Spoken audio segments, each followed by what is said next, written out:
What are these different windows? Oh, good morning, everyone. It is Friday morning. No, Saturday morning. Oh, Saturday. Saturday morning. I don't even know where I am or what I'm doing.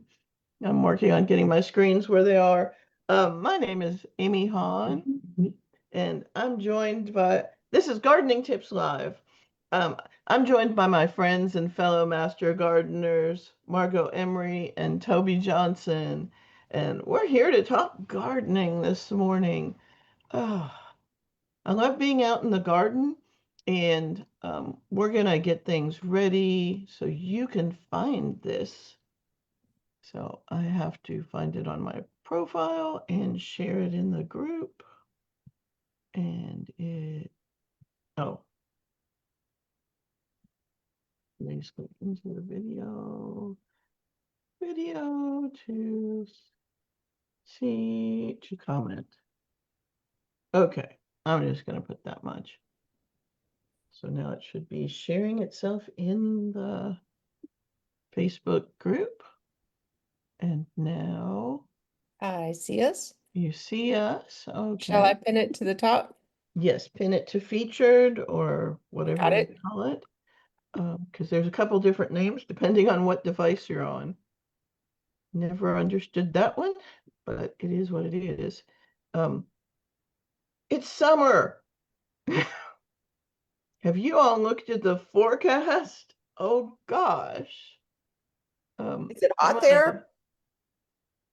I'm still in Washington State, and it is right. actually raining all day today. Oh, it did that all last week. We had so much rain last week. I'm not even sure how many inches. Let's see. Let me look at I'm trying to pull up the forecast for Knoxville. Let's look at our 10-day forecast, and I'm going to go ahead and share my screen. And you all can see the 10-day forecast, but it really shows we have entered summer. Okay, there we go. So if you look at the forecast, we are getting hot. We are going to be dry.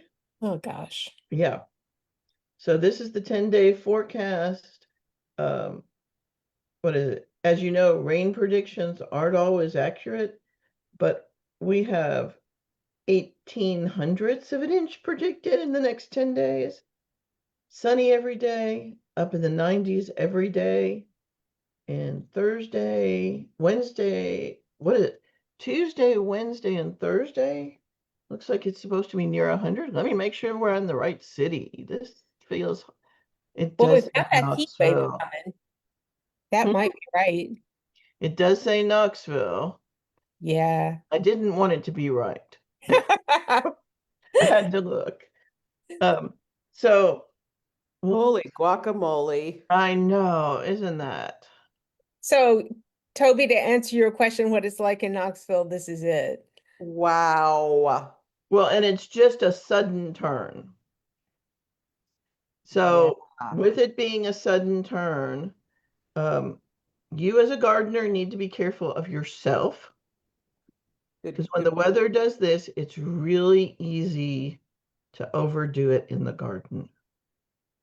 Just really easy. The other thing is your plants that have been getting very consistent rain and water and cooler temperatures are probably going to need some extra water from you. So if you haven't already pulled your hoses out or gotten an irrigation system going, this looks like the week to do it. Your plants will need more water than they have in past weeks, and they're not going to get it from the sky. So, you have to provide it. The other thing that happens is with temperatures this high, it's fairly likely if your tomato plants have not already set fruit, they will stop setting fruit while we're having these high 90s temperatures. From what I understand, it does something to keep the tomato pollen from working right. And so the tomatoes won't get pollinated. I've heard different reasons. but it doesn't matter. It's just tomatoes don't generally set fruit when it's really hot. There are a couple of varieties that are supposed to, um, and I've tried some of them, and one that I've tried is Golden Jubilee, and it does seem to set fruit when it's pretty hot. I'll probably get to test that out because the plants are just now starting to flower. So, What did you They, think about the taste of Golden Jubilee? not my favorite tasting tomato, but not bad. I thought it was a pretty good flavor. Um, if I remember right, it's a little bit, I really like a super umami rich tomato, that's not real sweet. And I think it's a little sweeter than I prefer. So do tomatoes still ripen in the heat? they will slow down. That's what I thought. So, if you have green tomatoes hanging, they will probably just stay green. Mm-hmm. And then when it cools down, when it gets to 92, and I don't know let's look and see, does it give you the forecast after that? No, it doesn't look like it will. Um, they give you a guess. This one will give you a guess going forward from that. So, this is this week. So they're saying it's supposed to cool down, after the next 10 days. And so they would be ripening in this window, the beginning of July. Gosh, beginning of July already. Ah, I got to get on top of some things. And that's not much of a window there because it gets back up to 90 on the 4th. Right. Yeah. I think when in the low 90s, they'll still keep doing their thing. But when it gets up into the high 90s, you know, what is it? Tomatoes just, I guess, aren't adapted for that. And so won't do as well. Okay, so let's go to the slideshow. Oh, thought I'd show you. I looked over at this area of my garden and I was like, it looks so pretty. And then I realized what I was looking at. And, and this is a mixture of bindweed, which Oh is gosh. the long heart-shaped dish weeds, and horse nettle, which is they're really pretty lavender flowers with yellow centers, but they are horrible. Oh, So, nothing like the pokey, pokey, pokey. yeah, but even the weeds can be pretty. I do need to put gloves on and go and pull this stuff out. The gloves aren't for the bindweed, they're for the horse nettle, which is very spiky. I'll zoom in and I think you, you can see the spikes on it a little bit here. Oh, there, you can see that one good. So it is a very spiky plant and not pleasant to um, interact with. Oh, I forgot to do something in the Facebook group. Let's see, let me get to our gardening tips Facebook group. Because one of the things that helps people find this post is, I got it. okay, did you do add everyone? Yeah. Okay. So hopefully folks will find us. We have had people ask us to do that. And if you have a question, put in the comments on the video while you're watching, and we'll do our best to answer because we do monitor that.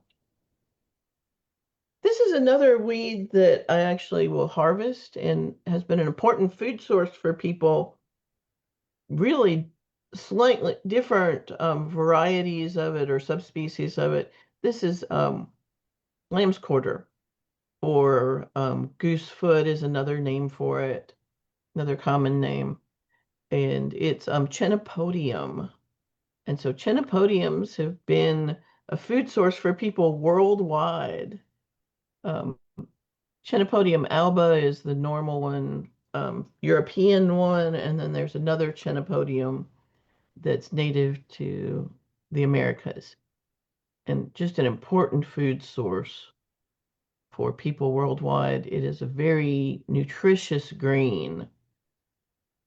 And if you do, anytime you decide to forage for a plant and eat a plant that you didn't plant, you need to make sure you have absolute positive identification, and really know for sure that's the plant you're eating, and know what the common lookalikes are. Um, the other thing is, I don't like this one raw, but I do like it cooked, as a replacement for spinach. But if you ever cooked spinach, you could have a huge bowl of spinach, and when you cook it, it cooks down to almost nothing. The chenopodiums don't do that. They don't cook down to nothing. So adjust your recipe. If you're putting them in a recipe, adjust accordingly. Okay, this is Queen Anne's lace. It is wild carrot. Um, it's a white carrot, very woody, but pretty flower. Some people do eat parts of, um, well, they do eat them, but you have to be really careful. There's a similar flowering plant, poison hemlock, and um, there's some real easy comparisons. Do you see the little red dot in the center? That's not a bug. That's actually part of the flower. The hemlock doesn't have that. Also, the hemlock, um, this is an herbaceous plant that grows from a crown, and you might have one or two flower stalks. The hemlock is more like a shrub with flowers all over it. So they're distinctive appearance-wise, but it is one of the ones that you really have to be more careful with, though there's no problem picking the flowers. And I do like it as a flower in a vase. And if you're kind of new to this area and don't know it, the blue flower that you see by the side of the road going with Queen Anne's lace often is chicory. Yes. Yeah, I haven't had any in my yard so far. Okay. This is the flower of a perennial leek, and they just do such beautiful flowers. Sometimes I harvest them for food, but when I don't, their flowers are beautiful, and behind it, you can see some apple mint which escaped from the container I had it in and is filling up that bed. I do intend to go out today and cut it down, and I'm going to make some really nice mint tea. Amy, I got a strawberry mint this year. It's a new variety. Oh, I've had that. If you ever want to start that again for the herb Mhm. spiral or for you, let me know. It grows well. Well, at this point, we don't have permission to put mint in the herb spiral because of how prone to running it is, Yes. and prone to escape. We have talked on and off about figuring out how to do it and make sure it stays under control. Oh, I had strawberry mint a couple times. It's very different than many of the mints, and it's real delicate. Yeah. I really like it. I will tell you, make sure if you put it in a sheltered place for the winter, it seems not as winter hardy Oh, not as good. some of the mints. When we have a mild winter, it's done fine.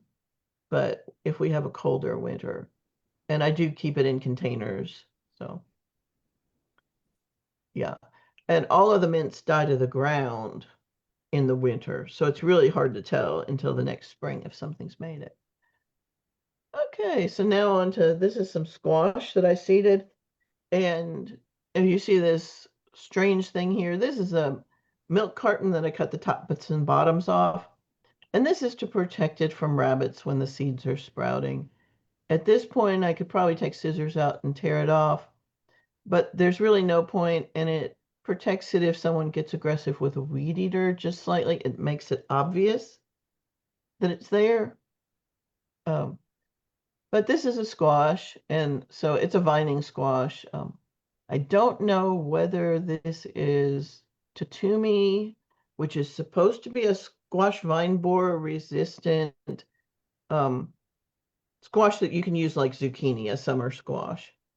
Um, it's more elongated and round than a normal. Um, it's more football shaped than a normal zucchini. And then I also in that row planted some butternut squash, but it was seed I'd gotten from a seed swap and it didn't sprout. So I've taken the rest of the seed from the seed swap and put it in damp paper towel. And I've got it. Okay. I'm going to stop sharing so I can show this right quick. Stop sharing. Okay, so I've got it in a container. I've got a lid that I keep on it, and it's just rolled up, and it's a little drippy. And so it's just whoops, the paper towel rolled up. I think can you see that? Mm-hmm. Okay. And so this is a germination test. And so far, it looks like the seeds, I'm going to go back to sharing that picture. Okay, so far the seeds look like they've soaked in water, but none of them are when seeds germinate, the first part of that is soaking up water, and then they split open their seed coat, and usually the root comes out. And none of them have done that, and it's been like almost a week. So I'm wondering if these seeds are really alive. You really, when you're dealing with older seeds or seeds you've gotten in a seed swap, you really don't know for sure. And if these don't sprout, I'll go through my stock of seeds.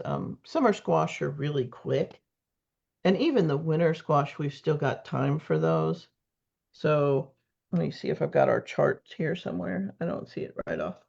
But I think even the winter squash, we still have time for most of them except for the very big ones. Okay, this is beans. Mary And Bartolini says hi. oh, hi, Mary.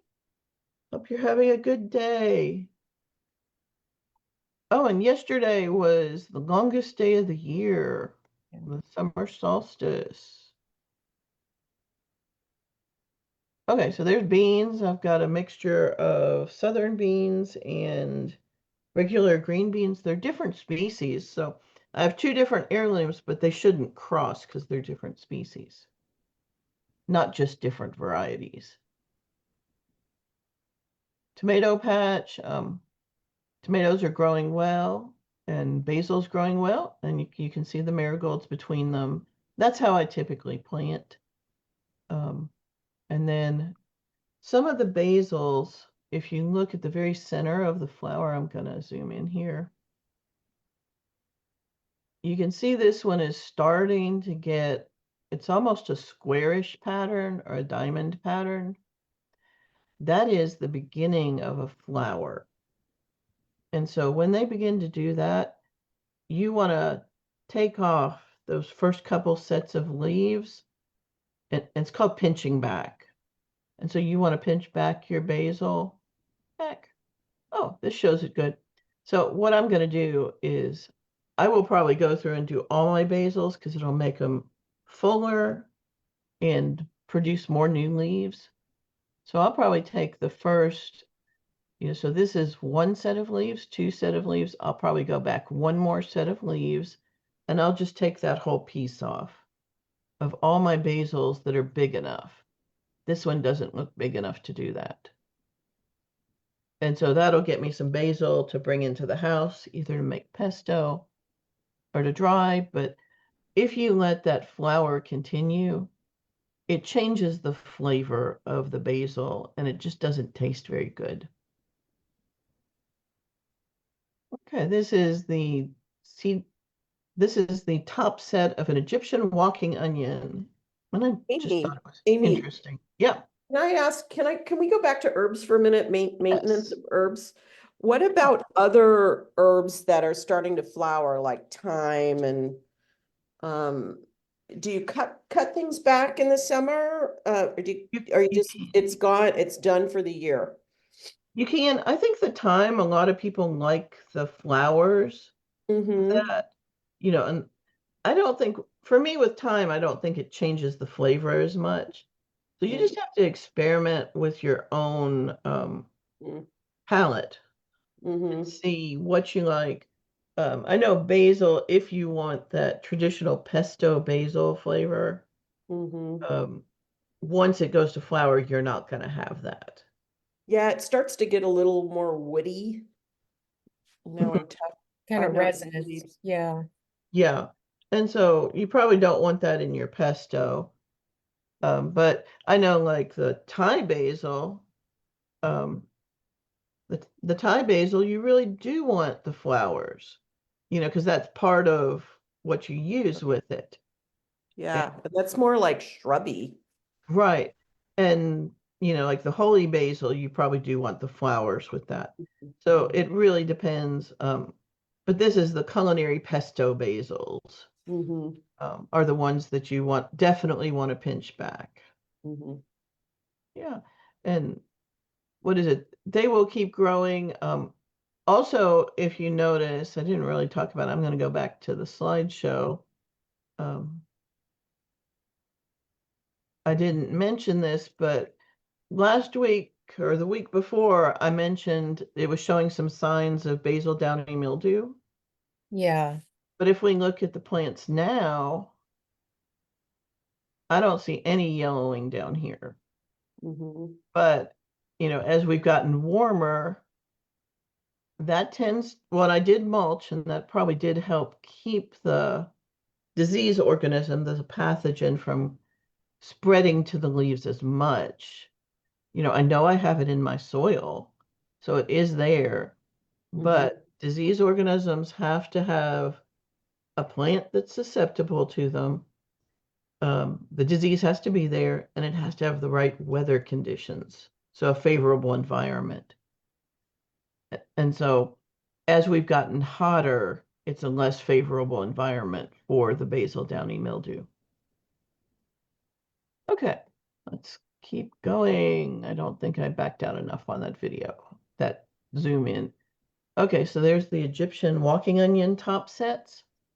And so each of these little guys I can plant and they'll make their own new Egyptian walking onions. If you leave it alone, these are going to continue growing and they'll get heavy enough to bend the stalk down and will actually plant themselves, 6 inches or a foot from the mother plant. And so that's how the Egyptian walking onions, or also called tree onions, that's how they walk. This is my pepper bed. Do you notice something odd? There's no peppers. Right. Oh no. I finally got it weeded. It did look like this bed back here. I'm a little behind in my garden this year. Still haven't finished harvesting my garlic. Some of it's going to be split. I know that, but it is what it is this year. So I am intending, and this is not good for the plants. I am intending to get them planted this week, but I'm really going to have to probably water several times this week with the heat we're having to get them to settle in good. I also will make sure I plant them in the evening when they have at least the cooler temperatures of the night. But I really don't want to wait another 10 days to plant them. So that is my plan. And, there still should be plenty of time to get peppers. I will lose a month of peppers because I planted them, this much later, but gardening is what it is. Oh, this is a fun thing. This is something I have to do very little to get some fruit off of it. This is a jujube, or a Chinese date. And so these are the flowers, and they are really tiny, but just really delicate, pretty flowers. This is, okay, so there's a red bud, but this is the jujube tree. And I had intended to cut this really long branch. I'm trying to keep it more as a shrub than as a tall tree, but it wants to be a tall tree. I should have planted it further away from my red bud. Um, and the jujube might take care of that. Some trees, they're just there. They're where they are, but some trees will do root suckers that are, a foot or several feet away from the mother tree. Jujube is one of those ones that suckers. And so I've got a couple suckers. And so if it gets really bad, I can actually poison the mother plant, separate one of the suckers off and then poison the mother plant. If you're doing that, you want to separate it before you poison it because the poison will go through their root connection. Brian must have something to say. Howdy, Miss Amy. Can you explain or tell folks when you poison a plant right there? Some people get very excited when that term is used, Right. whether it's chemical or by suffocation or smothering or anything else right there. Right. How do you go about doing that right there? Well, for this one, if I were going to get rid of it, I would pull out my trusty reciprocating saw and I would cut it down, and I would leave, some of the trunk at the bottom, and I would actually apply either glyphosate or 2,4-D, which are both herbicides. They are not something I would want to use all over my garden or in large amounts, but I would just apply it to the trunk, where I did my cut. Right. And Yeah. so that would kill the tree. That should kill the tree. Right. Or the roots. Yeah. The roots. Well, and if it kills the roots, it's killed the tree. Um, I'm personally not okay with large scale herbicide use, but limited and controlled usage I'm okay with. Specific, yes. Very specific. I'll use it on poison ivy, but mostly I use it on tree trunks where I cannot pull the sapling out. Right.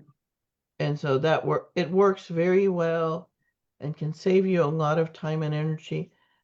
You can also kill a tree by cutting it off, and then for probably 2 to 3 years, every time it puts out green growth, breaking that off. And you can kill a tree that way. Just use up all the energy that's stored in it. But that is a lot of energy from the person. Mhm. And I have enough seedlings and saplings in my yard that I don't have the energy to do that.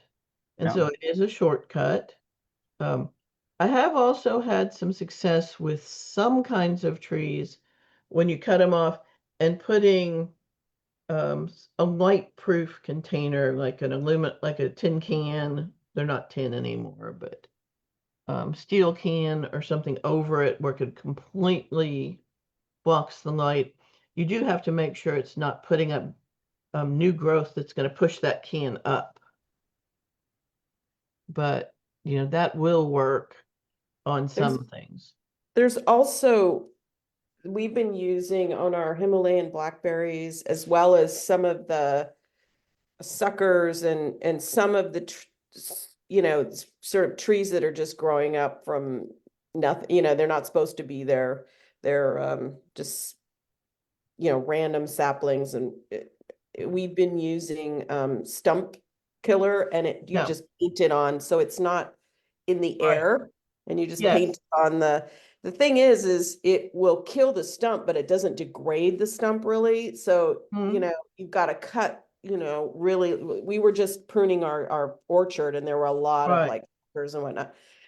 And, you got to cut that stump really far down and then you just paint it. Mhm. And it's a Do you know tiny, what the bottles are like 8 ounces. They're not very big. And when I Yeah. got the bottle, I thought, this isn't very much, but you actually don't need a lot. Right. Do you know what the active ingredient is in that? It is, I just was pulling it up. Let me Mhm. see. Let me get what it is. Because I suspect it's probably 2,4-D or something like It's, that. let me see. Active, hang on. My eyes gotta Yeah. triclopyr. Oh, okay. Triclopyr. I've heard of it. Yeah. It's called Bonide Stump Killer. Okay. Yeah.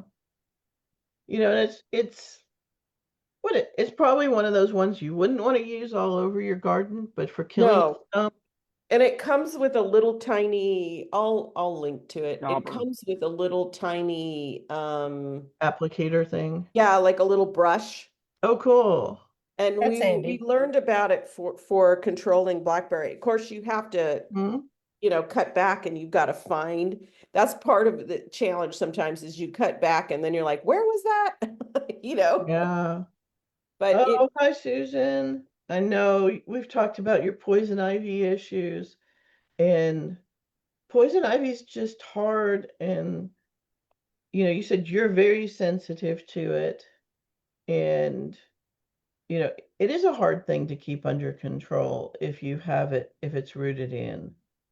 Um, and if you can get help from someone who's not sensitive, who's willing to help.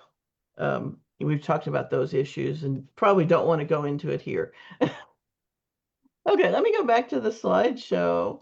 And, Mary and Bartolina had a yeah, question. Oh, what was her question?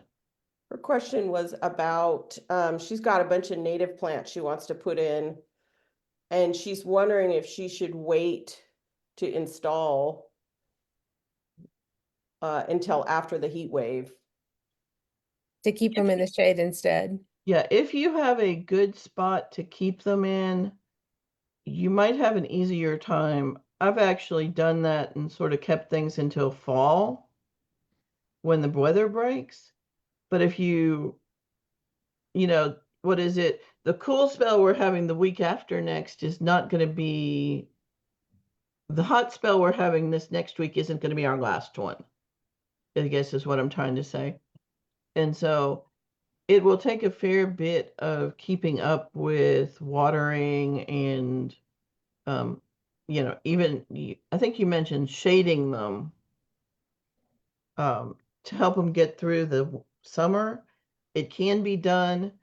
The other thing is many of our native plants, when it gets really hot, they'll go dormant. And so it's hard to tell dormancy from dead.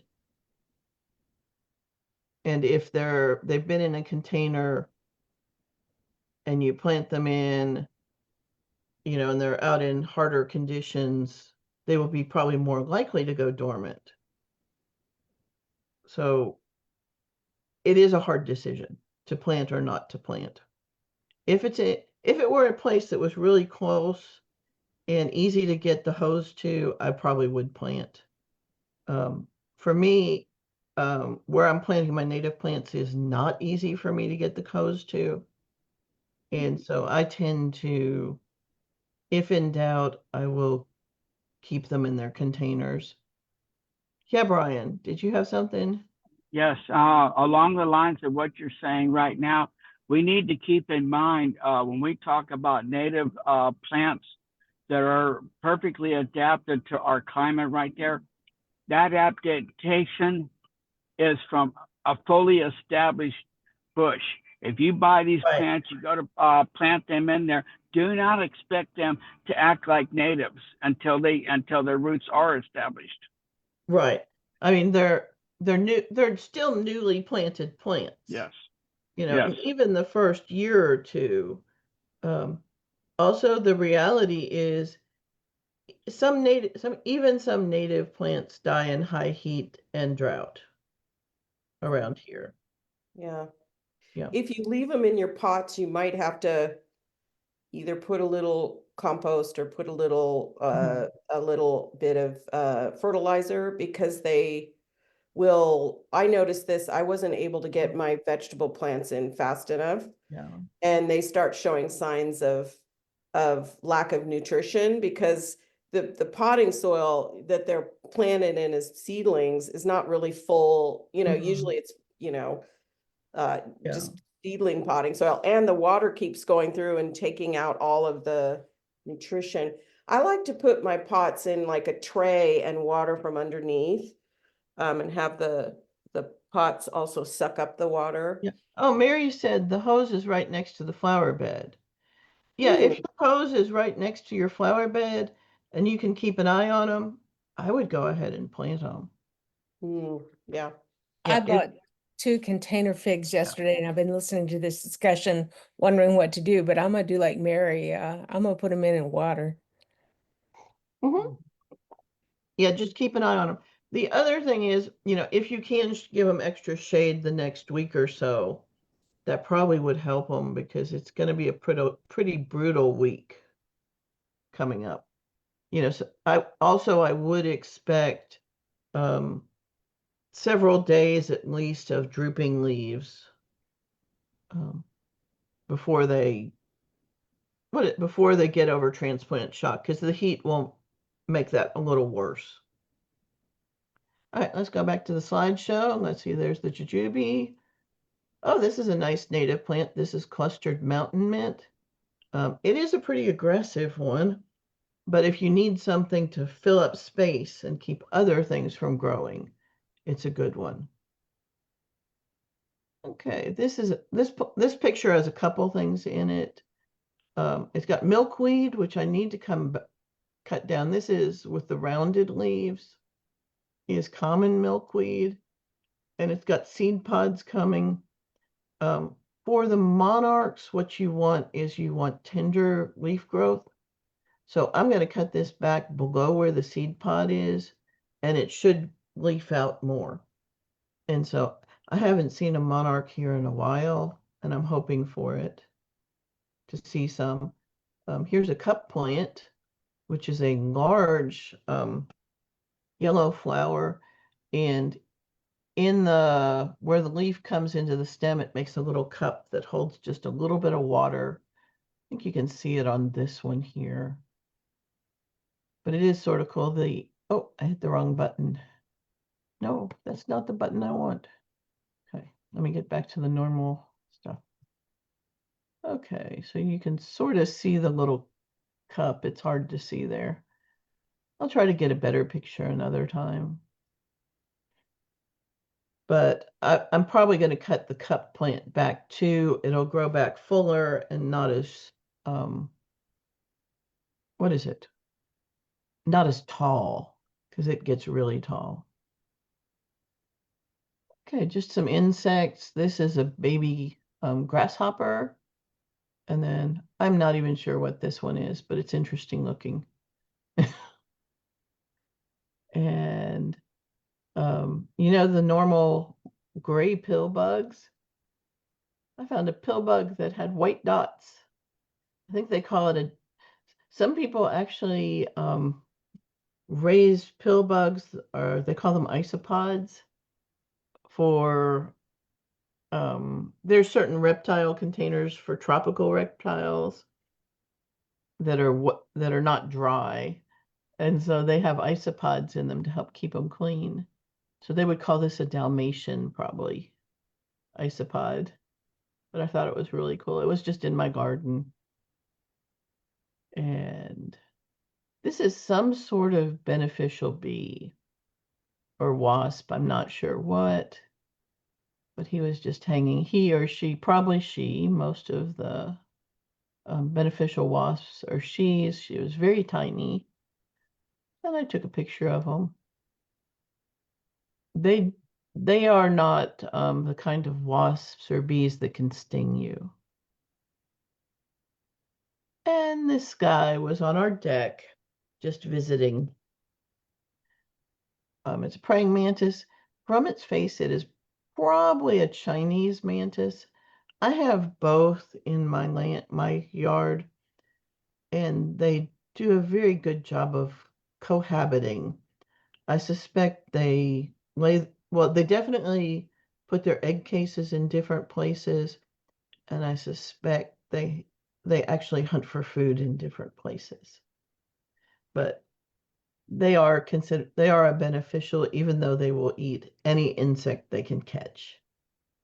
So that is the end of the slideshow for today. But we've had some great discussion. And Susan Leeson says hi. hi, Susan. Yeah, isopods are great cleanup crews. Though I have heard that if you get too high a population in your garden, they will sometimes chew on new seedlings and Yeah, can somebody cause had problems posted there. online asking questions about that, saying, how do I eliminate them? Yeah, that it's not real common. One of the things would be to let things dry out a little bit and maybe even pull back the mulch, because they do tend to be under mulch. You don't really want to kill them, even though there are some products that will kill them. And some of them are even, on the approved organic products lists. Um, what is it? Spinosad-based products. I don't know about the non-organic products. So if they are a problem, there are things you can do. Let's see, other things that are going on. Farmers markets are in full swing, and the farmers have the full array of everything right now. Some of them still have lettuces and the cool season crops, and then they're having the warm season crops also. So this is a really nice time to get to the farmers markets. Probably in the next few weeks, their lettuces, and many of our farmers who come to the market are actually from the plateau where it's a little cooler. And so they can keep some of these cool season crops going longer. But in the next couple of weeks, they'll stop having those. Yeah, Brian. We got tomatoes and corn out here. Corn. Oh gosh. Yep. Corn. Is it We got Davis? we have two Davis, but also it's they're cornfields right there. It starts with an H. Hayes or Hayes. something. Okay. Yeah. I know who you're talking about. Tell There Davis maybe I want a bag. yeah. Okay. Okay. You want me to get it? Are you gonna be here? If you can get it, I'll pay you back. We shouldn't really do Okay. this on the show, should we? Oh well. Yeah. And that's It's at the probably Dixie gonna Lee Farmers That's at Market. Dixie Lee yes. Farmers Market.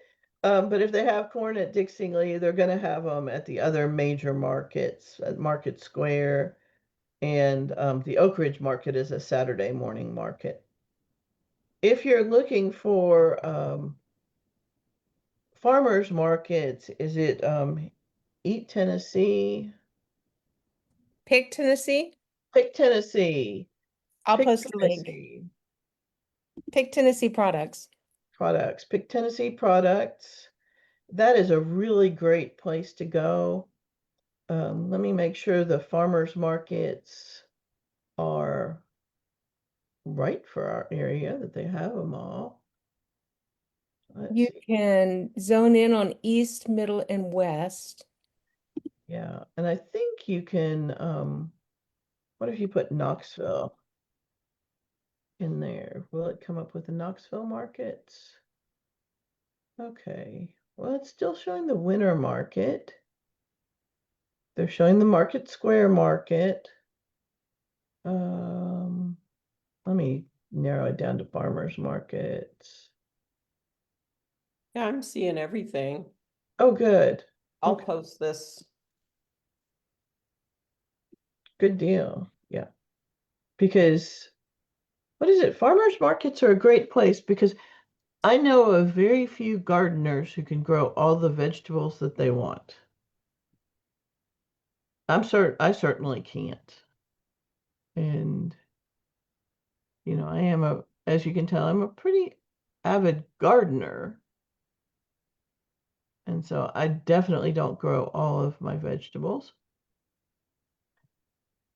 And there's things that I have a hard time growing squash because of the squash vine borer. And I don't, I've tried corn a couple times and the raccoons have gotten it before I did. And so I've just, I guess, given up on on corn. And I can't keep my cucumbers going as long as the farmers can. So, you know, they do things that I don't do here at home, so they have a longer season on some crops. And so I really value the work they do. Oh, why was I looking at West Tennessee? The buttons confused me on the Tennessee products map. Okay, found Knox County now. I was going to make sure they had the Hardin Valley Market. Share your screen, Amy. Okay, the new Hardin Valley market isn't on there. Okay, I'll share that. Okay, so this is the Tennessee products listing. And so this is Knox County, and they've got Circle Farmers Market on Rutledge Pike, Dixie Lee, East Side Market on MLK Avenue. I'm not sure that's the current address of that one. So if you're looking at those, I would definitely make sure these are correct. Let me go to the Facebook on that and see what they're saying. East Side Market. Okay, they are on MLK. And it is closed now because that is a Sunday market. But that's from last year. So let's go to their website and let's see if they have any information. Okay, so they're going to start July 6th this year. So that's, a little bit later than the other markets. So July 6th through October 9th, and they're on a Sunday. So, if you are looking for a market, be sure to check out the specifics of it. And so it's got Ebenezer Market, Market Square, New Harvest, and that's Nourish Winter Market. There is also the Hardin Valley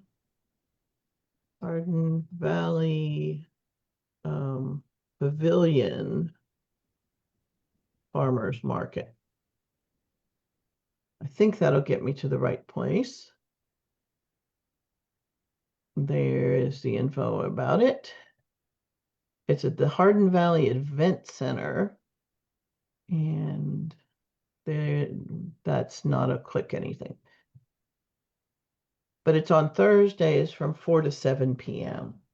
Right. And so Brian's been going there. Hopefully he's not spreading himself too thin. No, I got plenty of fat. That's okay. Okay. So, yeah, farmers markets are wonderful. And also the farmers there are generally really nice to talk to. They'll be considerate of the lines, and try to catch them when they don't have a line, if you want to ask them about something. I also have seen garlic at some of the markets, which is one of my favorite crops. I might have to buy some new garlic this year because I did not take care of mine and it shows. And remember, Toby's needs harvesting. I know I'm going to try to get over there this week, which Take is, a look and see where it's at, Amy. well, it'll be ready to harvest for sure. What market? What? What market? Toby's house. Oh, okay. I'm not there right now. Yeah. Oh, that Toby's market. Okay. Yeah. Toby's running a pick your own this summer. No. Yeah, because we're not there, and I planted garlic, and it didn't. It wasn't garlic done. and shallots. Yeah. So I was gonna go by and harvest it and then cure it for you.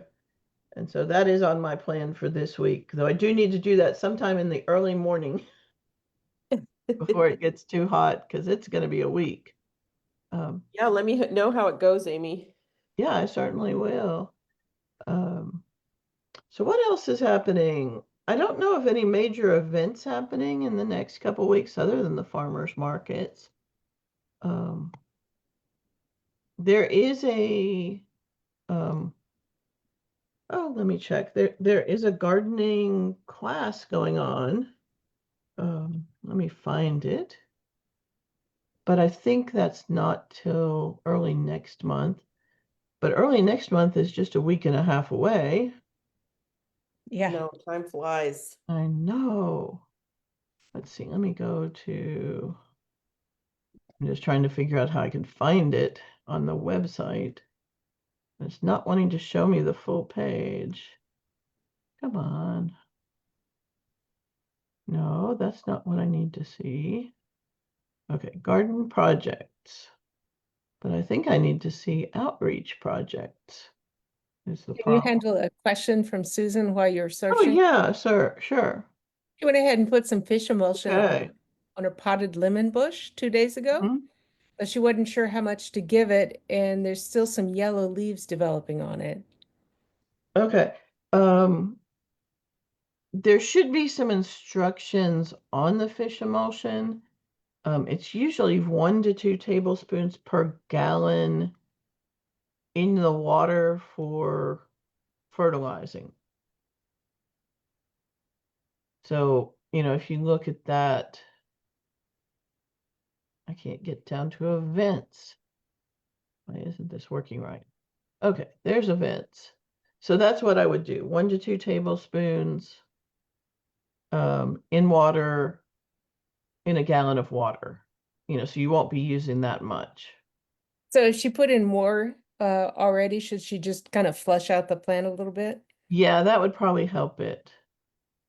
Yeah, if you've overdone it a little bit. The other thing is if you have leaves that have started on that path to turning green, then, turning yellow, the fertilizing won't stop those. Does that make sense? Okay, so there is a thing at KBGA that's going on right now.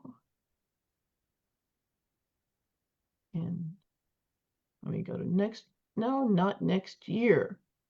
I am fighting with my computer today. It is wanting to do things I don't want it to do. Yeah, so Howdy, if Miss. they were on the way to turning yellow, that the fish emulsion won't stop them. Does that make sense? Let me see what this is. Okay, so there is a garden classroom class, and what is the class? Oh, it looks like it's on pests and diseases for summer vegetable gardeners, and there is a limit of 25. Is And that Knox County Master that is Gardener? Knox County Master Gardeners. I'm going to actually just copy the whole blurb of information about it. And it is a free class, but you do need to register. And there is a limit of 25. And so this is July 12th. Where is it? The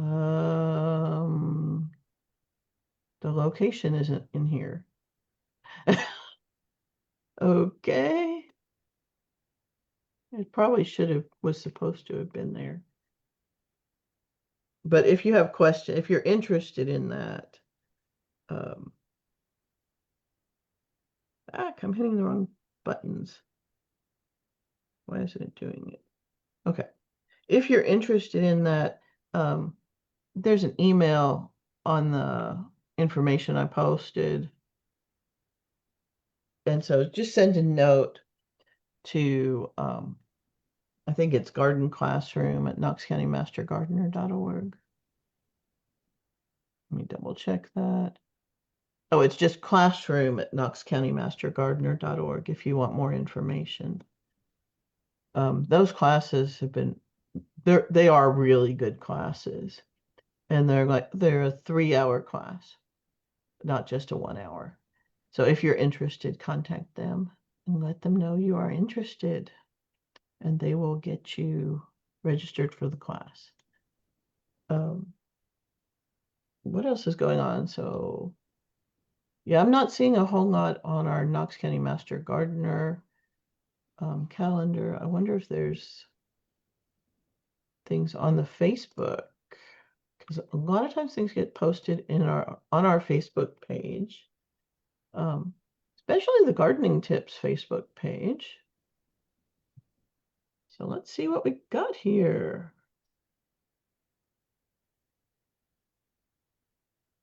There's events coming up.